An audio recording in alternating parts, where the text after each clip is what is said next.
Olá, jovens! Sejam bem-vindos, sejam bem-vindas, sejam bem-vindos e sejam sempre bem-enviados. Trouxe hoje aqui para vocês um react texto. Eu gosto muito de fazer react de texto e eu tenho uma dívida de gratidão deste react de texto em específico com meus amigos de infância do meu grupo de RPG. Por quê?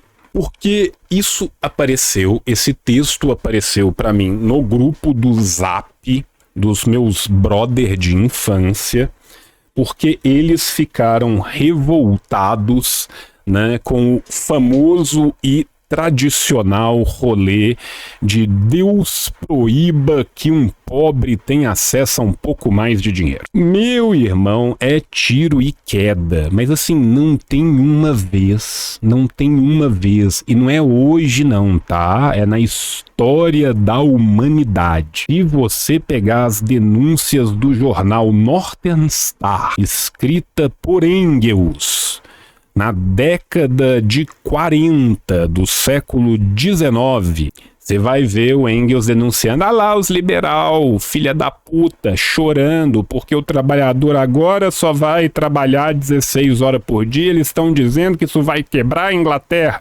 Saca? Só muda o local, muda o CEP, muda a língua, mas não muda mais muita coisa, não. Então a gente trouxe este maravilhoso título aqui: isenção de IR, isenção de imposto de renda, pode levar a choque de consumo. Eu adoro o termo choque de consumo. Puxar inflação e juro, diz consultoria.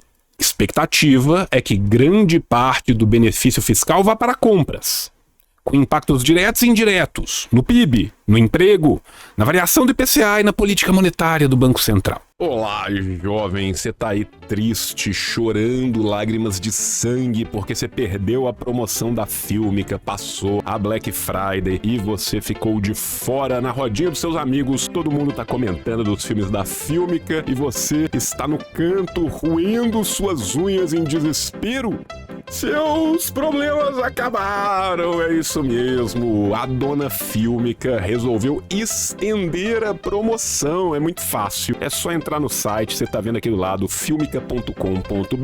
Vai aparecer pra você aqui, ó, a promoção estendida, passe anual por R$ 99,90 no Pix. O que você faz? Você clica em garantir oferta e vem aqui, ó, passe Pix 12 meses de acesso, R$ 99,90 por Pix, até o dia 5/1/2026. Dona Filmica resolveu ser uma mãe pra você que vacilou, então aproveite essa oportunidade de assinar o melhor streaming do Brasil. Eu vou entrar no meu aqui só pra te contar um negócio, beleza?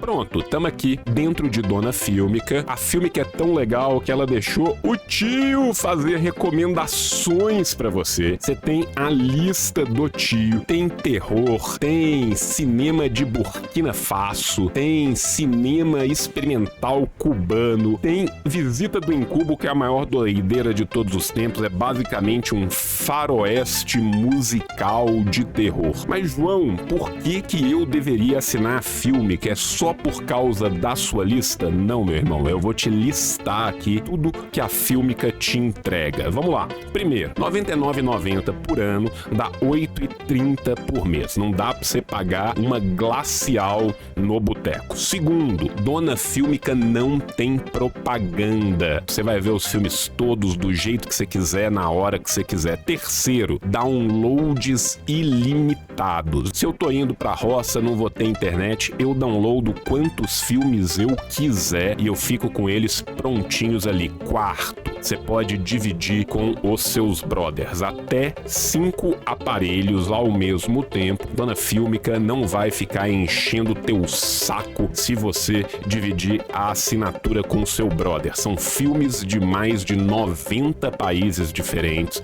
um catálogo gigantesco, um streaming brasileiro feito dos nossos e para os nossos. E se não bastasse isso, toca em literalmente qualquer coisa. Tem aplicativo para Android, para iOS, para as televisão toda, qualquer lugar que você consegue acessar, pode fazer aí a festa com a sua galera. Dona Fílmica, espetacular, ajudando o tio, ajudando as nossas bibliotecas populares, ajudando as nossas salas de aula. Então cola em Dona Fílmica só até o dia 5/1, só até 5 de janeiro do ano que vem, e dessa vez eles não vão estender de novo. Então aproveita enquanto é tempo, não precisa de cupom, não precisa de nada, entrou em filmica.com.br, foi lá no passe anual, passou no Pix, R$ 99,90, um ano de cinema de altíssima qualidade, sempre chegando coisa nova, sempre chegando coisa inédita, tem filme da década de 20, tem filme de ontem, tem tudo lá na Fílmica. Obrigado, Fílmica, um beijo no seu coração jovem, e agora você pode voltar pro vídeo, hein?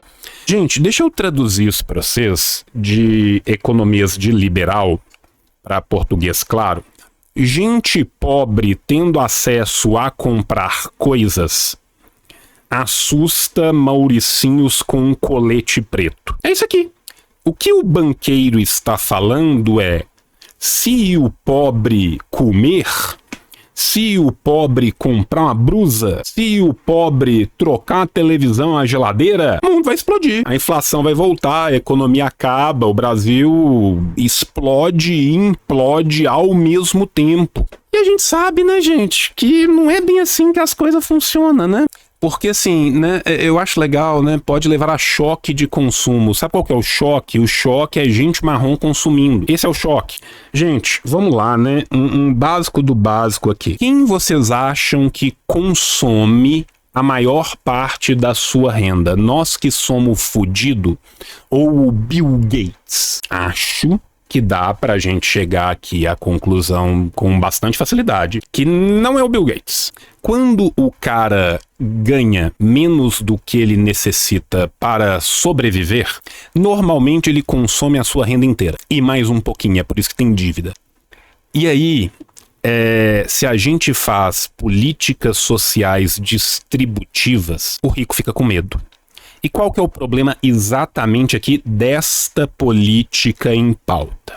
É que o imposto de renda, que foi uma promessa de campanha do Lula que ele tá pagando aqui agora, tá aqui, e o povo depois fala que eu faço antipetismo o tempo inteiro, né? Cadê o antipetismo aqui? Eu tô literalmente fazendo um react para falar bem de uma medida do governo. Notem, a mudança nas faixas do imposto de renda, ela obviamente vai impactar mais quem tem menos.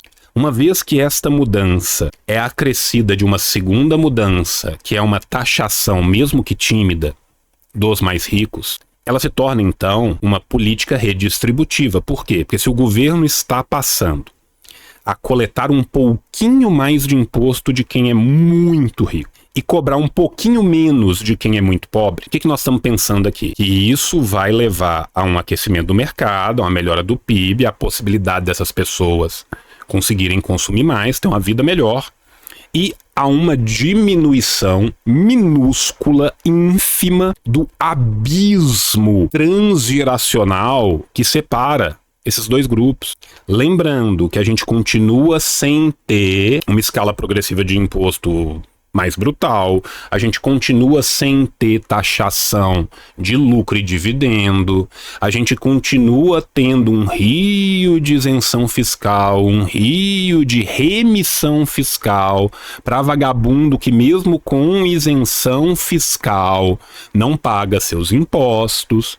Vocês entendem? Mas nem a migalha, nem a migalha. Os caras não aceitam nem a migalha. Sabe o que isso demonstra, gente? Sabe o que isso devia demonstrar pra gente? Que o lado de lá da ponte tem consciência de classe para um caralho. Eles são ensinados a terem consciência de classe desde que eles nascem. A criança rica fala assim, nós somos ricos, nós somos melhor que eles ali, nós somos dono dessa porra toda, a gente tem que se manter dono dessa porra toda, a gente tem que se unir pra se manter dono dessa porra toda contra todo mundo. A criança rica tem isso, meu irmão. Os caras têm consciência de classe, eles sabem muito bem quem que eles são, o que que eles estão fazendo e como que eles têm que botar no nosso cu. Falta a gente ter também, tá? Dica importante, né? Então, assim, é óbvio, gente, é óbvio. Vocês estão colocando aí, a única promessa da campanha tá cumprindo. Tava tirando só F, agora tirou um C. Verdade, concordo. Podia ser muito melhor? Podia. Inclusive, Existe muito espaço para esticar essa corda, existe muito espaço para tentar coisas diferentes. Essa é uma crítica muito justa, muito válida. Mas é o famoso antes tarde do que mais tarde ainda. Antes pouco do que nada, tá? E isso aqui é algo que pode ser usado e avançado. O que a gente tem que fazer é exatamente pegar as pautas que são tímidas e montar em cima e ir além. Mas vamos continuar aqui, né? E aí mostra um mercado, bem no estilão do mercado central aqui de Belo Horizonte, de outros mercados, para deixar bem claro, se você tinha dúvida que a gente estava falando de gente pobre consumindo, que não tenha dúvida, tá? Galinha e frango resfriado R$3,99, que absurdo, vamos comer mais galinha. Deus proíba. Se tinha alguma dúvida, a imagem tá aí para isso, tá? Então, assim, pessoas fazendo compras, né? A isenção de imposto de renda, tá dando para vocês lerem aqui, não tá, gente? A isenção de imposto de renda para quem ganha até R$5.000 e descontos para quem recebe até R$7.350 mensais a partir de 2026. Sancionada hoje, a reportagem é de ontem ou antes de ontem, pelo presidente Lula, pode levar a um choque direto sobre o consumo. Um choque, tá, gente? Choque é um vocábulo ruim. E puxar para cima o crescimento da economia. Ah, não, que triste. Mas também a inflação e os juros, avalia a consultoria M4 Intelligence. Gente, aqui eu vou me permitir entrar numa parte um pouco mais teórica, mas que eu acho que é importante para a gente avançar aqui. Né?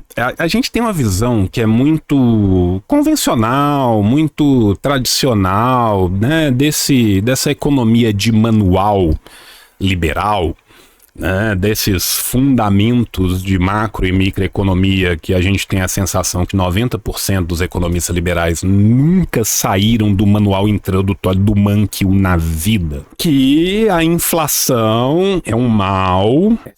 Qualquer tipo de inflação vai ser sempre absurdamente ruim, que ela vai desorganizar a economia e que a inflação é necessariamente um imposto sobre pobre.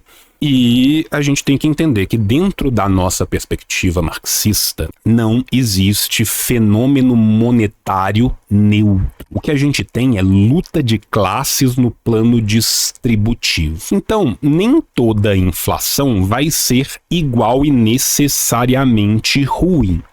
O que a gente tem que entender aqui é o caráter dessa luta de classes em um determinado momento. São suas causas e qual classe social que vai estar saindo fortalecida ou enfraquecida durante esse processo. Fez sentido? Normalmente, inflação na economia marxista, ela é vista como um sinal. Sinal do quê? De conflito entre capital e trabalho por repartição de renda nacional. Se os trabalhadores, né, por meio da luta sindical, por meio da luta política, aumenta os salários, e isso vai levar a uma redução na taxa de lucro dos capitalistas, os capitalistas vão reagir como? Aumentando o preço para restaurar a margem de lucro. Aí o que a gente tem? Tem inflação de lucro, né? É uma estratégia de reconversão de valor excedente, tá? Agora, a inflação, ela às vezes pode funcionar como uma redistribuição regressiva de renda. Quem usa esse termo é o Bielchowski, tá? Vou citar ele aqui. A inflação em si não é um mal absoluto. Ela pode ser o resultado de uma melhoria na distribuição de renda quando os salários sobem acima da produtividade. O problema é que, presta atenção, numa economia capitalista, o setor dominante do capital tende a repassar os aumentos salariais para os preços. Nós estamos diante de um aumento salarial direto? Não. Indireto? Sim. o que por sua vez vai desencadear uma espiral inflacionária e no final pode até mesmo prejudicar os trabalhadores se esses reajustes não acompanharem a inflação. A maldade da inflação, portanto, residiria no seu uso como arma de classe para recompor taxas de lucro. E aqui, gente, o que a consultoria está fazendo, e venhamos e convenhamos, cara, qual que é a função da consultoria? Responder os problemas de quem está pagando a consultoria. Quem está pagando a consultoria? Eu preciso te contar. A rola cetácea, o cacetáceo, a juba rola, né? Quem tá pagando essa porra é a nossa avenida desfavorita do Brasil. Então, o que se tá dizendo aqui é que isso vai forçar a inflação? Não necessariamente, entende? Então a gente tem que entender também que isso aqui que a consultoria está dizendo não é só o que ela está dizendo, é o que ela está falando nas entrelinhas, é o que ela está calando. O que ela está dizendo aqui indiretamente é: olha, se pá, é um bom negócio para quem está em cima, para recuperar essa renda, tá? Para recuperar essa renda, começar a pôr no cu de quem está embaixo, entende? Segundo a consultoria, a medida deve proporcionar 40 bilhões por ano de rendimentos adicionais aos trabalhadores beneficiados pela nova regra que tem alta propensão ao consumo. Gente, deixa eu contar um segredo pra vocês. Aqui não é propensão, é necessidade. Ninguém que não tem dinheiro pra guardar. Tem uma série clássica, tem uma cena clássica do Dover Grove em Atlanta, né? Que é o cara falando assim: meu irmão, eu não sei o que vai acontecer comigo daqui a um mês, eu não tenho como investir para daqui a um ano, para daqui a 2 dias, eu não sei como que eu vou jantar. Nós vivemos num país onde a gente tem 50% da massa dos trabalhadores ganhando entre 1 e 2 salário mínimo. Nós também vivemos num país onde boa parte dessa massa está nas cidades grandes, nos grandes capitais, e a grande capital mais baratinha do Diese, você precisaria de mais ou menos uns 4.500 por mês para viver bem num núcleo familiar. Gente, se 50% está vivendo entre 1.500 e 3.000, consumo não é propensão, consumo é necessidade. Saca, velho? Consumo é necessidade. Então, isso é uma coisa que vale a pena a gente falar. Vou continuar aqui. Né? Uma inflação que surgiria de um aumento massivo de renda, como é esse caso aqui, ó, o aumento massivo de renda aqui, ó, 40 bi, que come uma fatia maior desse bolo, ela vai ser vista como um problema para quem? Para a classe capitalista. O mal aqui não é necessariamente o aumento de preços per si que pode acontecer. O mal aqui é a reação do capital para neutralizar todo e qualquer ganho dos trabalhadores, porque não interessa ter trabalhadores mais fortes, ter um mercado onde o trabalhador tenha mais poder, saca, velho? E, João, é só os marxistas que estão dizendo isso? Não.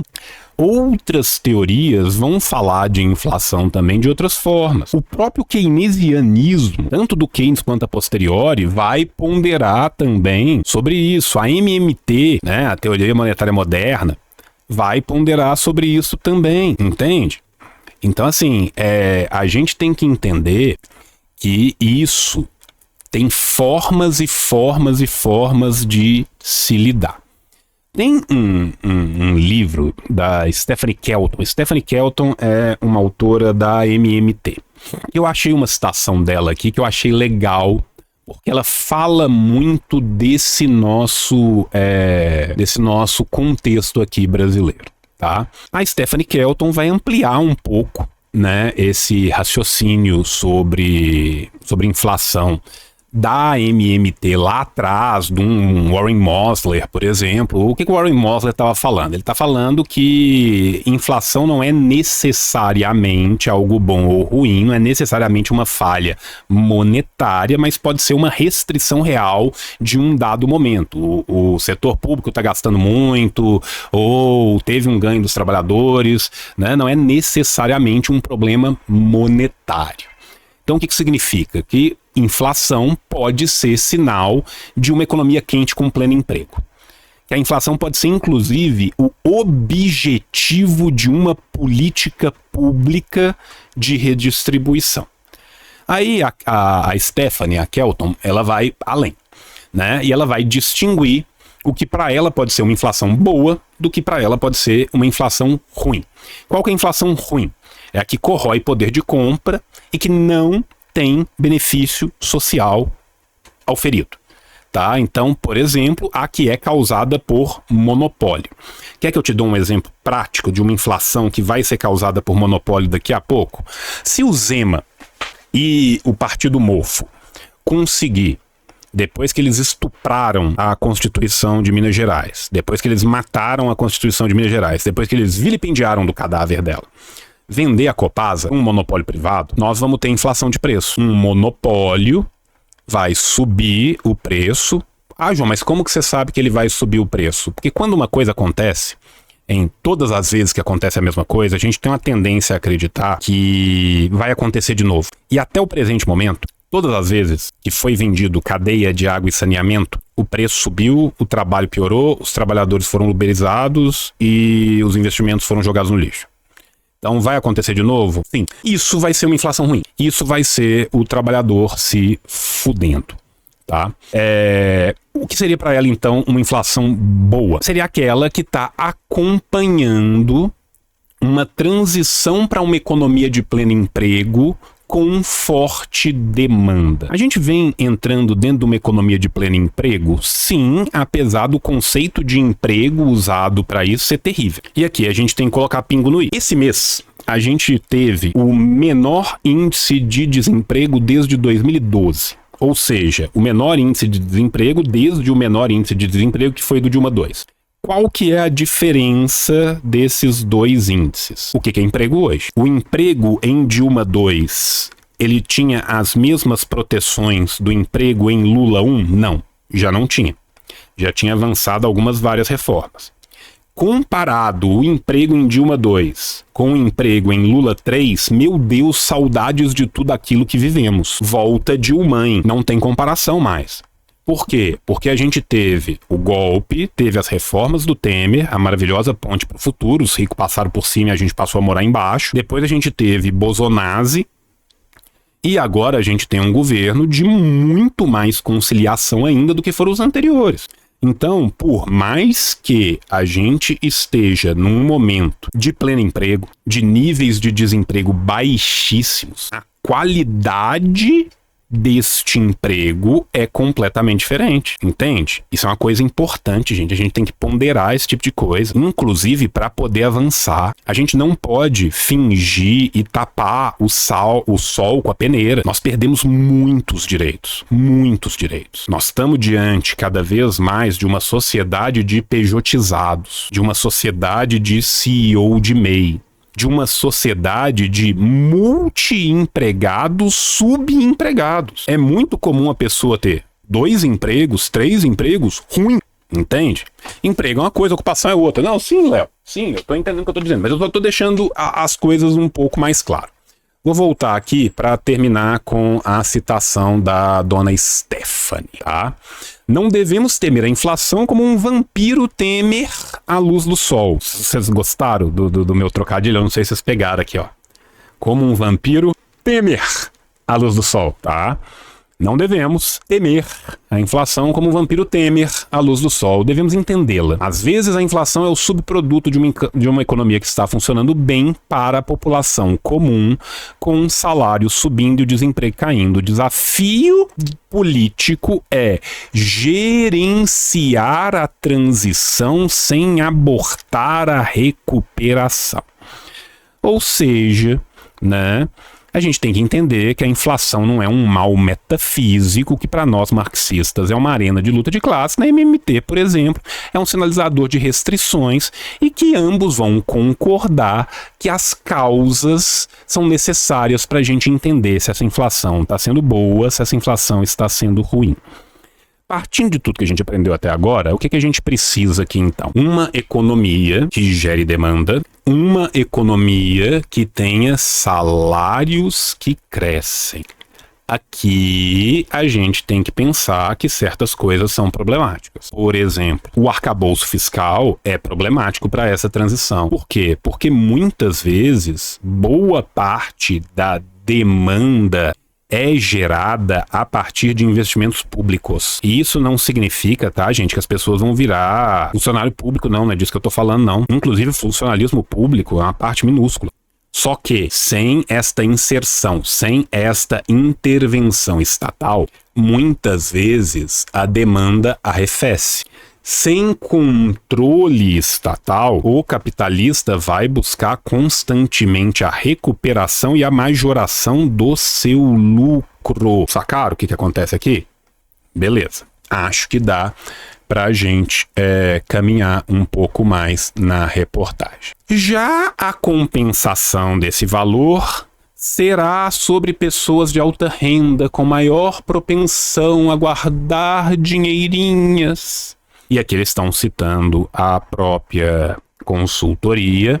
E aqui eu tenho que colocar a vírgula de novo, gente. Gente, aqui, na moralzinha, propensão a guardar dinheiro. Pessoas com propensão. Você entende como as coisas são naturalizadas? Como elas são tiradas do que é o real, o material, a sociedade? As pessoas de baixa renda têm propensão ao consumo. As pessoas de alta renda têm propensão a guardar dinheiro. Porra, a gente me poupa, né, gente? A gente sabe que não é isso. Necessidade versus possibilidade. Quem que pode guardar dinheiro? Quem tem dinheiro sobrando? Porra, assim, não dói, não é difícil, né? Mas a gente precisa de entender isso, cara. Se a gente não entende isso, esse tipo de coisa passa, velho. Quem não tem uma leitura crítica, quem nunca estudou o bagulho, quem nunca foi atrás, quem nunca correu, passa, mano. Passa, você entende? E aí o cara vai ler isso e vai falar, porra, é infomânio, os caras são sérios, estão aqui falando, tem propensão, é propensão. Não é. Não é, saca? Aqui nós não estamos... O problema aqui não é propensão. Em outras palavras, haverá redistribuição de renda de pessoas com alta propensão a poupar para pessoas com alta propensão a consumir. Meu irmão, o que reforça a nossa premissa inicial do choque sobre consumo. Gente, desculpa, cara, mas os caras estão falando aqui como se fosse uma fábula do Saint-Exupéry. Nós, formigas, vamos ser assaltados pelas cigarras. Enquanto nós, formigas, estamos aqui guardando nosso dinheirinho para ir para Europa, para comprar o jet ski, as cigarras querem comer. Saca, velho? O discurso tá aqui patente, clarinho, pra qualquer um ver. Qual que é o problema? Quem que consegue? Não é sempre, né? Não é sempre. Diz a consultoria em relatório aos clientes. Quem são os clientes? As pessoas com muitas aspas, alta propensão a poupar, entende? E aí coloca exatamente aquele, olha, este governo aí, ó, tá tirando o seu dinheiro pra dar pra pobre. É o fantasma do comunismo. Venhamos e convenhamos, gente. O governo petista não é um governo comunista. Antes, pelo contrário, muitas vezes fica difícil de chamá-lo de social-democrata. Agora, adianta tentar agradar o mercado, saca? Essa é outra crítica que eu acho justíssima, velho. Vocês acham que alguém do mercado vai ser agradado por qualquer coisa que não seja subserviência total e restrita e absoluta, e na primeira oportunidade que ele tiver de colocar um outro cara lá que use colete preto, puff, ele não vai colocar? Vai, porra. Quem que é a base do governo? Quem deveria ser? Em quem que deveria ser investido os esforços e o convencimento e a entrega? Entende? Essa é uma crítica que eu acho super justa. Continuemos. Com isso, assim que a nova tabela do imposto de renda entrar em vigor no ano que vem, milhões de trabalhadores terão um bônus. Aqui, cara, bônus e ônus, tá? A gente tá pensando aqui, ó.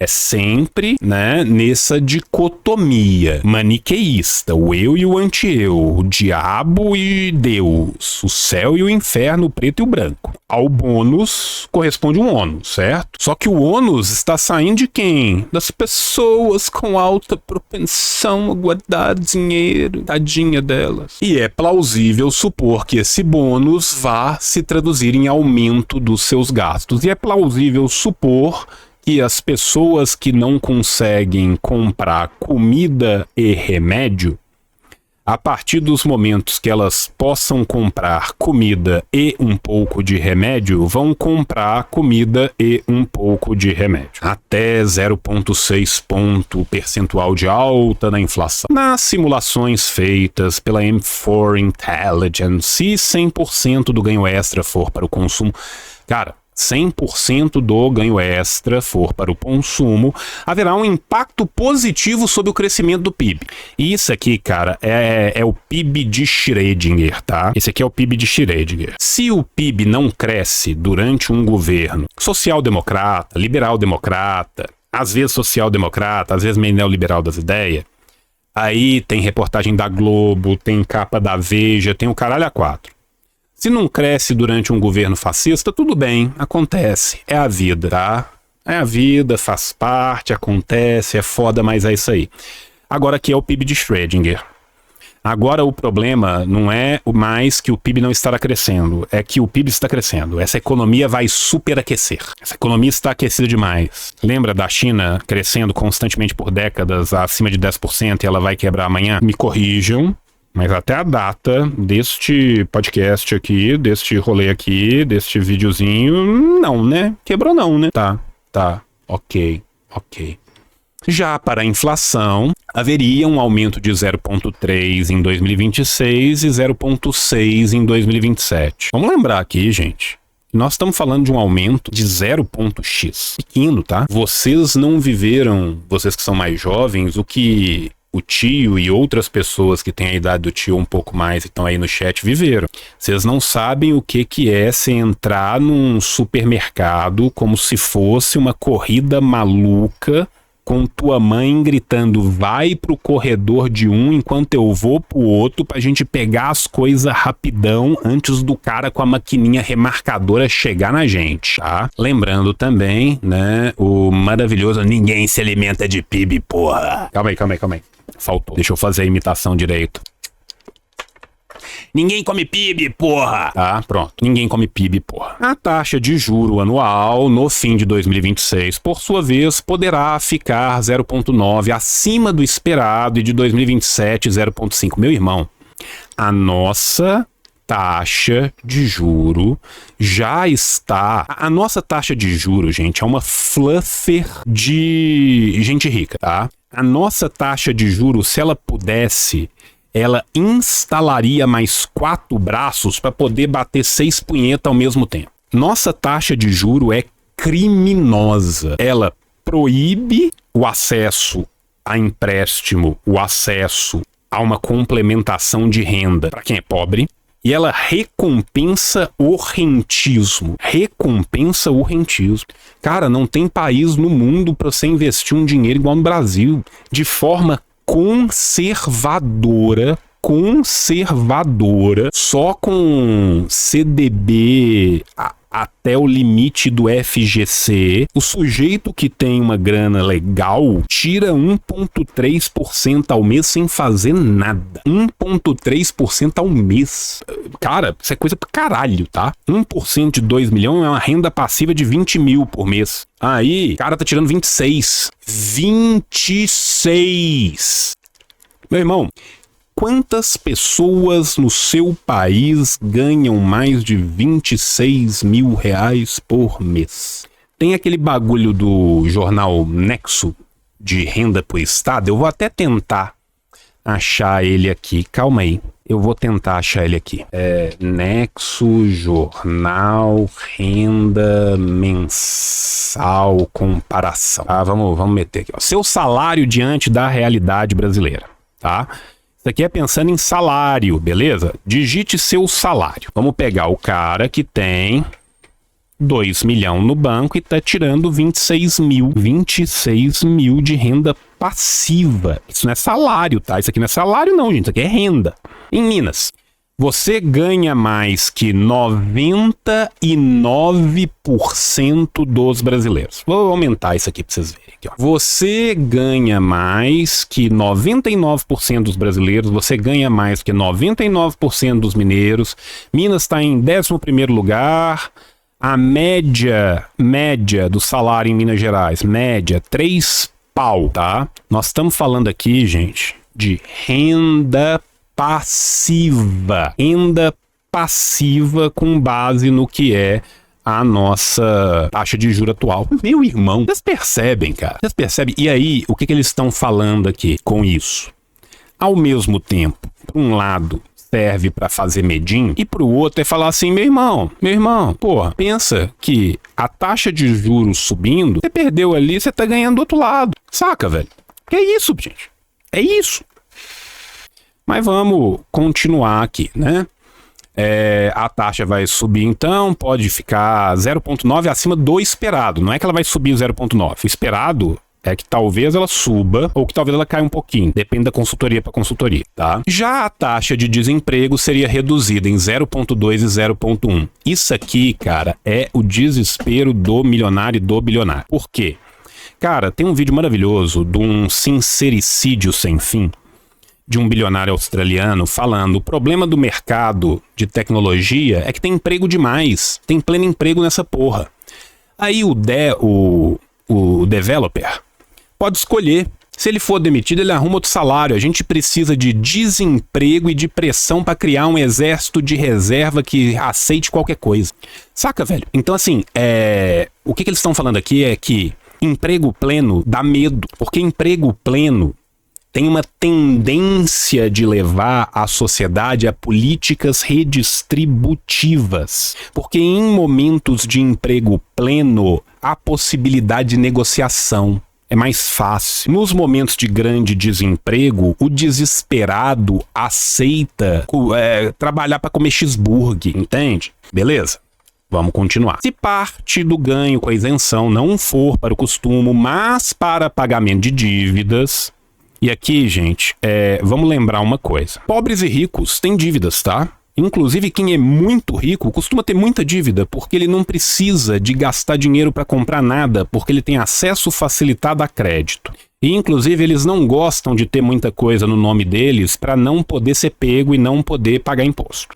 A diferença é quanto que você tem de acesso a crédito, em que condições que você tem o acesso a crédito. Se você paga essa dívida... E se você não paga essa dívida, o que acontece?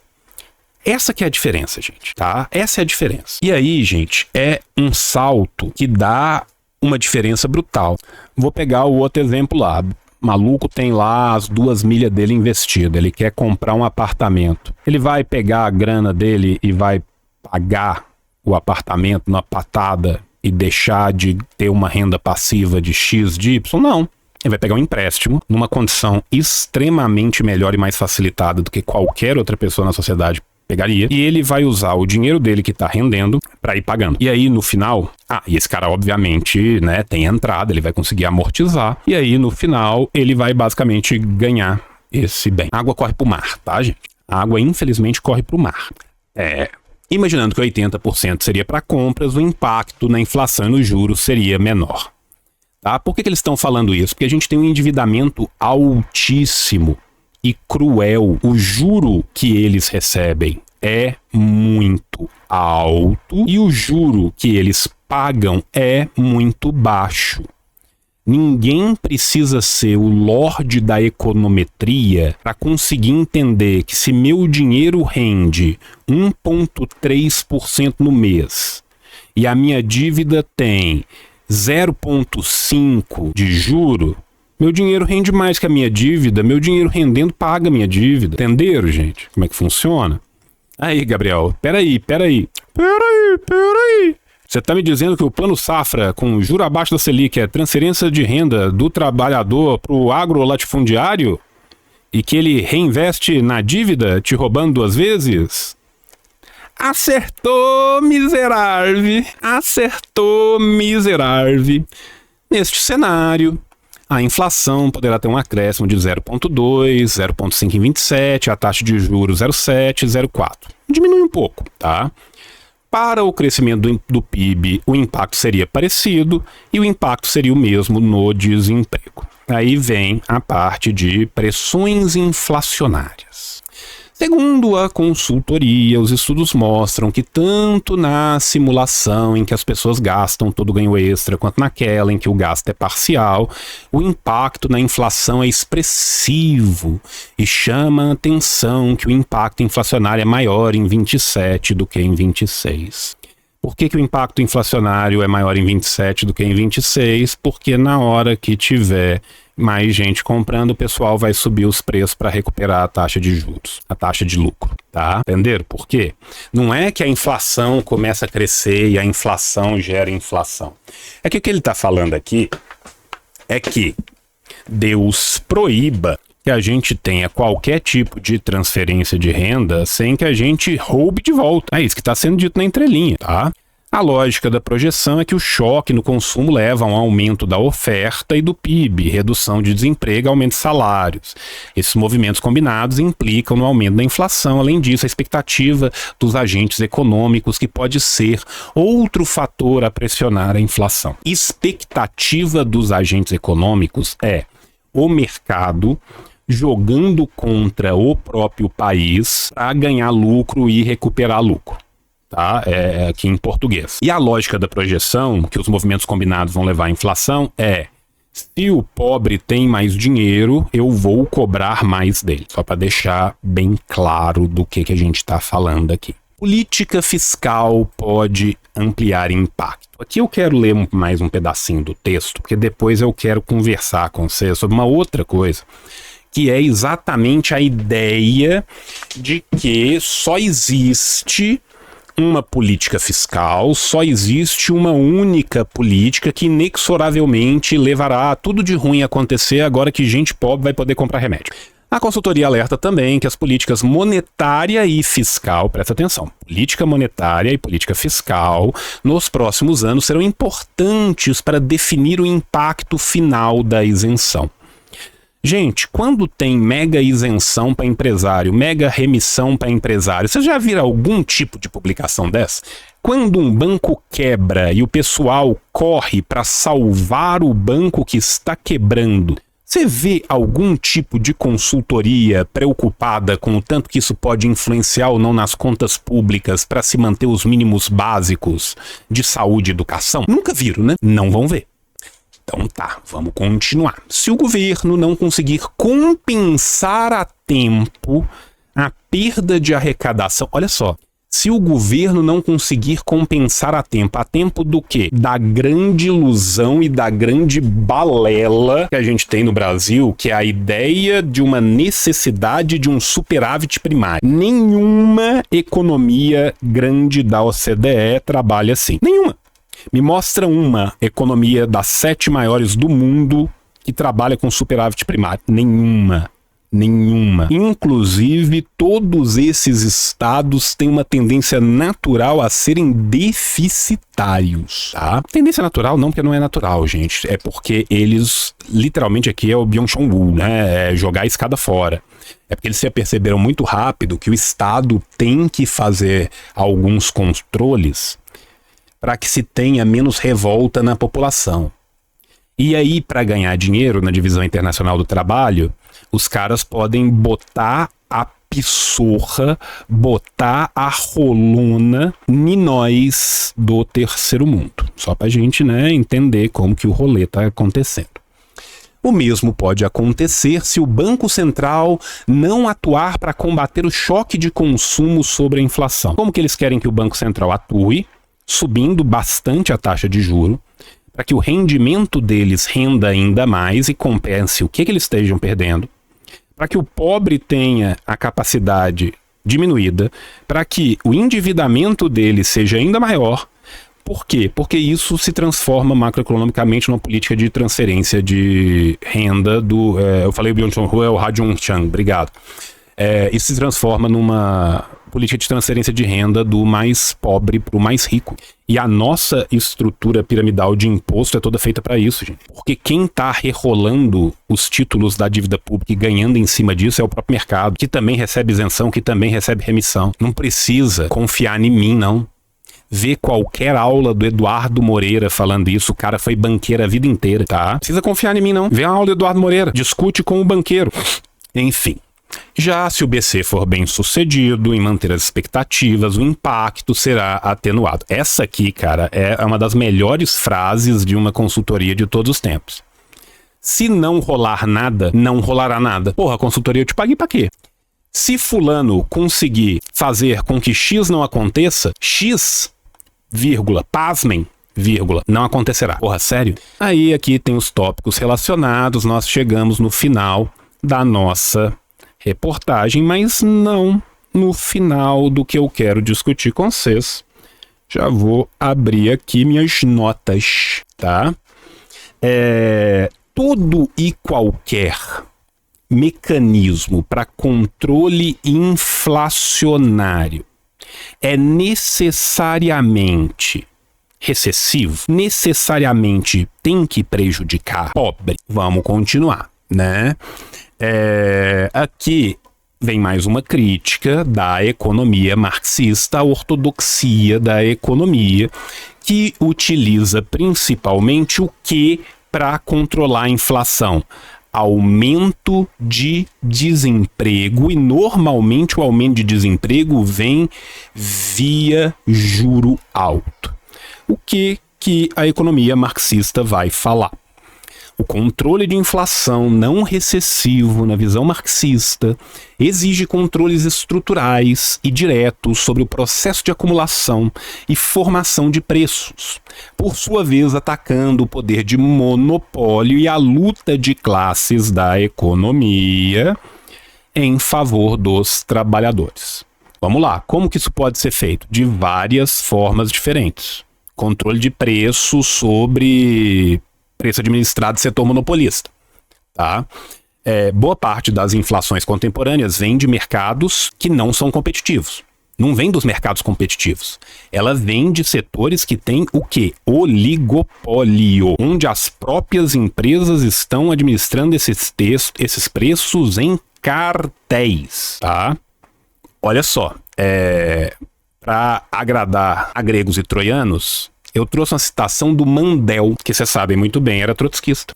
O controle estatal dos preços dos monopólios é a única forma eficaz de combater a inflação sem provocar desemprego em massa. Enquanto o Estado subsidia lucro do monopolista por meio de uma política de rendas que só segura salários, a inflação continuará. Isso aqui é do O Capitalismo Tardio, do Mandel. Olha só que loucura.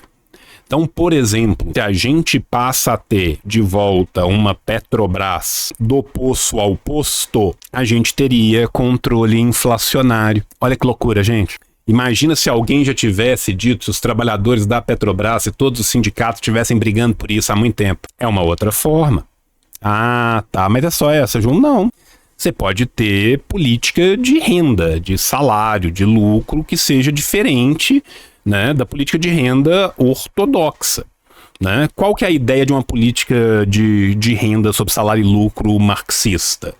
A ideia é exatamente praticar uma simetria, que é o quê? Indexar certos salários, principalmente os mais baixos, para cima e controlar a distribuição de lucro. Olha que loucura.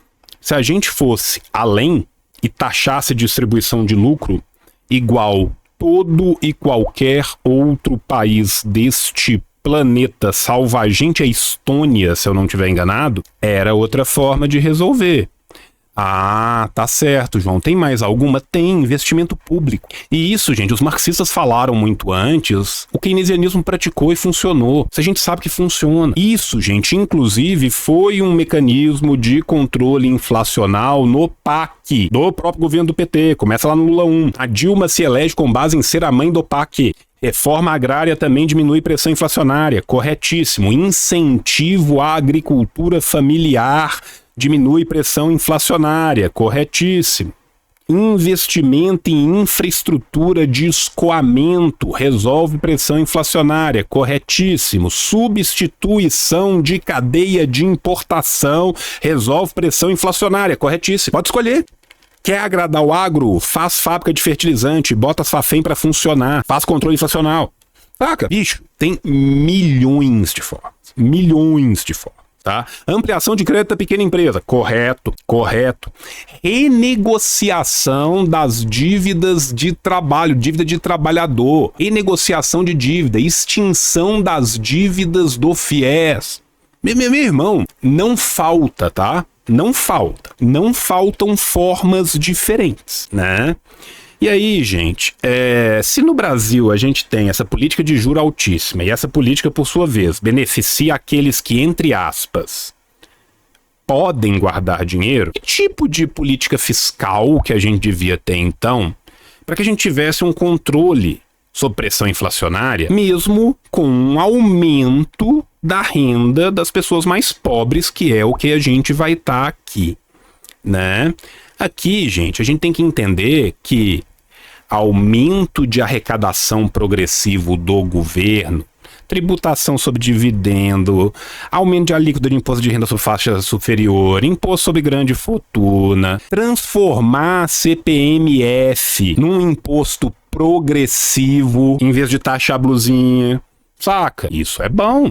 Investimento público em oferta de bem essencial funciona. Infraestrutura logística, que eu já falei, política agrícola, política de fertilizante, energia e combustível, refinação, tudo isso. Grid energético, cara. Nosso grid energético é velho. A gente perde quase 30% em transmissão. Só as obras que iam precisar de fazer para isso, saca? Ah, mas é só isso? Não. Botar o CAD para funcionar de verdade, ir para cima de cartel, parar de taxar sobre consumo e começar a taxar mais sobre renda, saca, velho? Então, assim, pra gente fechar, uma citaçãozinha aqui do menino Paulo Nakatani, O Capitalismo Imperialista.